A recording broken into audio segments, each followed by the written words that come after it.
Bienvenue dans cette série dans le box des accusés. Mesdames, messieurs, bonsoir. Regardez bien ces photos, ces rapports scientifiques, ces dossiers médicaux. Ils nous racontent tous la même histoire. Une histoire qui commence toujours de la même façon. Une promenade innocente. Une balade en forêt. Quelques minutes d'inattention. Et puis ça. L'attaque surprise. L'embuscade parfaite. L'accusé dans cette affaire n'est pas un homme, c'est un acarien, de la famille des Ixodidae. Son nom, Ixodes ricinus, plus connu sous le nom de tique du mouton ou de tique européenne. Regardez-la bien, 2 à 4 mm à jeun. Minuscule, direz-vous, insignifiante. Mais après son forfait, cette créature peut atteindre 11 mm. Elle triple de volume, se transformant en une sphère gorgée de sang, une véritable métamorphose. Sa couleur, brun-noir, parfois orangé, avec son petit écusson sombre.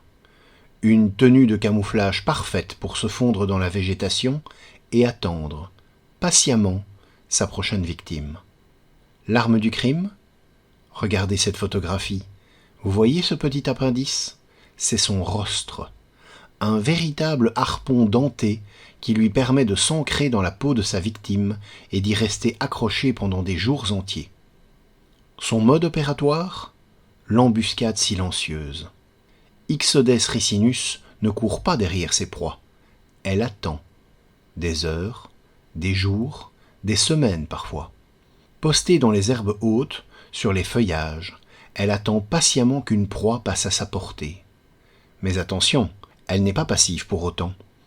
À l'extrémité de ses pattes avant, elle possède des capteurs de gaz carbonique qui lui permettent de détecter ses victimes à distance. Quand la victime passe à proximité, l'attaque est fulgurante. En un éclair, elle bondit, s'accroche, grimpe, cherche l'endroit idéal. Les zones chaudes et humides, aisselles, plis de laine. Une fois fixée, commence alors le repas sanguin qui peut durer de 3 à 10 jours.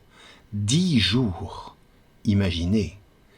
Elle se détache uniquement à la fin complète de son repas pour se laisser tomber au sol.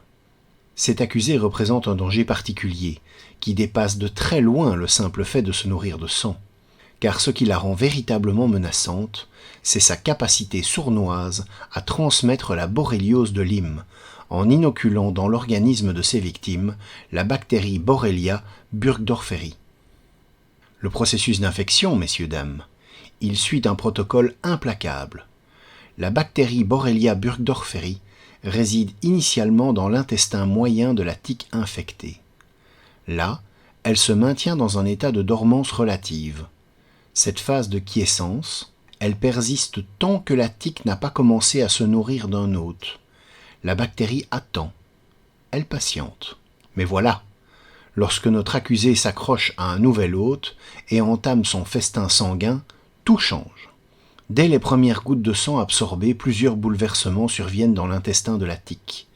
Et c'est là que l'affaire devient passionnante. Premièrement, le pH de son intestin change.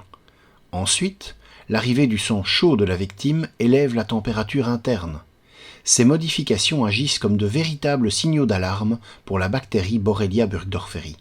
Répondant à cet appel, la bactérie, jusque-là plongée dans un sommeil confortable, s'active soudainement. Elle se réveille, se multiplie, s'agite. C'est le coup d'envoi de sa migration vers les glandes salivaires de la tique. Une fois installée dans ces glandes, la voie est ouverte. La bactérie peut désormais être transmise à l'hôte par la salive de la tique lors de la poursuite du repas. Cette salive, en apparence si banale, devient alors l'arme absolue du crime. Elle recèle un cocktail sophistiqué de molécules, des anti-inflammatoires, des anesthésiants, des immunomodulateurs. Cette panoplie masque entièrement la présence de l'intrus. Ainsi, la victime ne ressent rien, ne se doute de rien, laissant à la bactérie tout le loisir de profiter d'un camouflage biologique parfaitement orchestré. Les chiffres sont implacables. En Europe, 5 à 30% des tiques européennes portent en elles cette bactérie responsable de la maladie de Lyme. Un parasite si petit qu'on ne le voit pas et pourtant si redoutable qu'il peut briser une vie. En France, le verdict est encore plus glaçant. Une tique sur 6, exactement 16% d'entre elles, cache dans ses entrailles ce poison bactériologique. Mais attention, car dans cette affaire, rien n'est jamais aussi simple qu'il n'y paraît.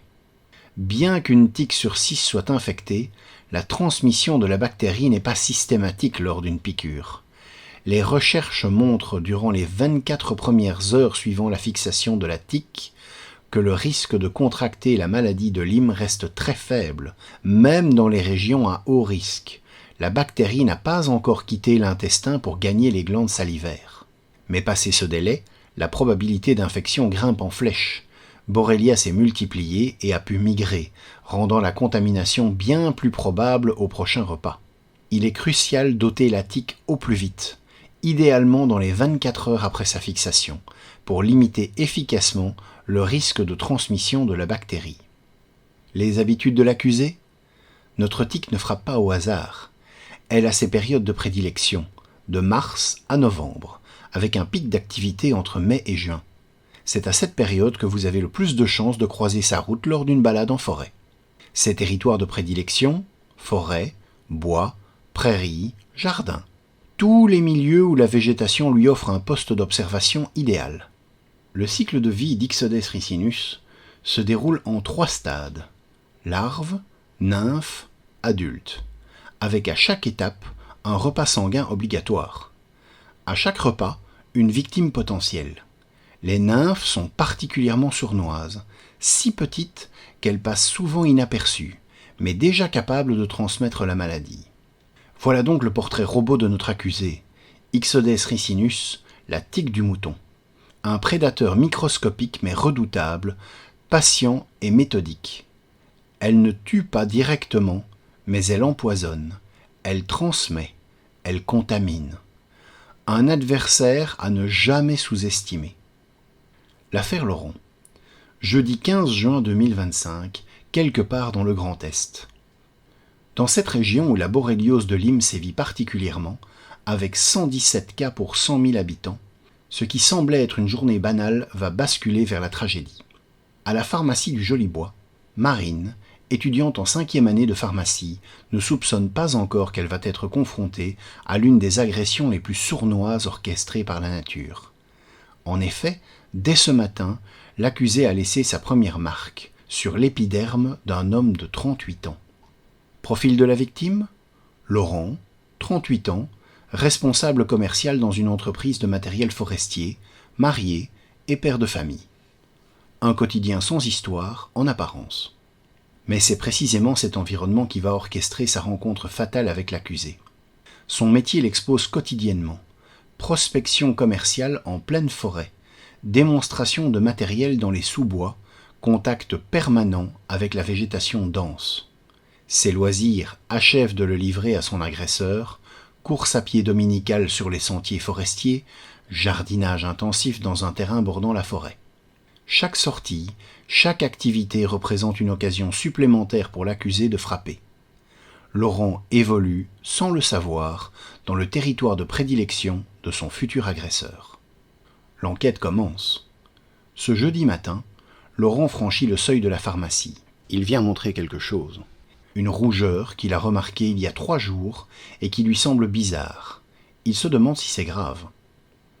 Marine l'invite discrètement dans l'espace de consultation. Laurent découvre sa jambe droite, révélant une lésion cutanée particulière au niveau du mollet. La stagiaire observe attentivement une plaque érythémateuse de forme annulaire d'environ 8 cm de diamètre avec un centre plus clair et un bord externe rouge bien délimité. La lésion n'est ni douloureuse ni prurigineuse selon le patient. Marie, se remémorant ses cours sur la maladie de Lyme, reconnaît immédiatement les caractéristiques d'un érythème migrant. Elle mène alors un interrogatoire structuré. Laurent explique qu'il a remarqué cette lésion pour la première fois il y a 3 jours. C'était juste une petite rougeur au début, mais depuis, elle s'est agrandie. Quand Marine lui demande s'il se souvient d'une piqûre de tique récente, tout devient clair pour lui. Il y a une dizaine de jours, après son footing du dimanche dans la forêt de Haguenau, Il a trouvé une tique accrochée exactement à cet endroit. Il l'a retirée avec une pince à épiler. Depuis 2 jours, Laurent se sent un peu fatigué et a eu quelques courbatures. Pas de fièvre, mais des maux de tête légers. Et là, Marine comprend. Elle tient les premiers éléments d'un crime parfait.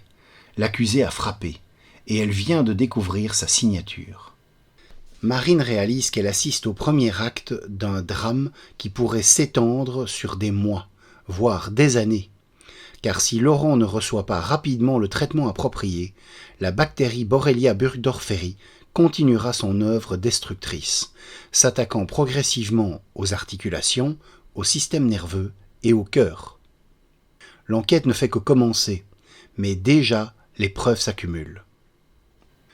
Nous vous remercions d'avoir suivi cette vidéo et nous vous donnons rendez-vous dans le prochain épisode.